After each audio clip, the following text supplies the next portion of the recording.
এই পদ্মা ব্যারেজ অথবা পাটুরিয়াতে পদ্মা সেতু 2 এগুলো নিয়ে আমাদের রাজবাড়ী মানুষের একটা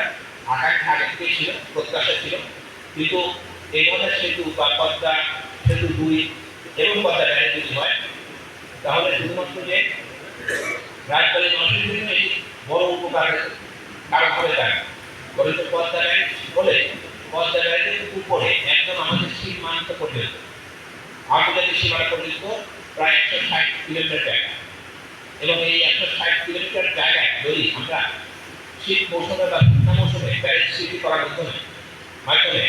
পানি ধরে রাখতে পারি, তাহলে সেই পানি দিয়ে আমাদের প্রায় 27টি জেলা, বাংলাদেশের 27টি জেলা উত্তর এবং মেরু উত্তর এবং কিছুটা উত্তর পশ্চিম দিকে যেই জেলাগুলো আছে সেই জেলাগুলো শুকনো মৌসুমে বা আমাদের কিছু জায়গা দেশের বড় একটা অংশ যে মরুভূমি হওয়ার দিকে আস্তে আস্তে অগ্রসর করছে, সেখান থেকে আমরা আমাদের এই দেশের বৃহত্তর বা বড় অংশ রক্ষা করতে পারবো, যার প্রভাব আমাদের দেশে পড়বে, পুরো দেশে। যেখান থেকে অনেক অনাবাদী জমি যেগুলো এখন মরুভূমি হওয়ার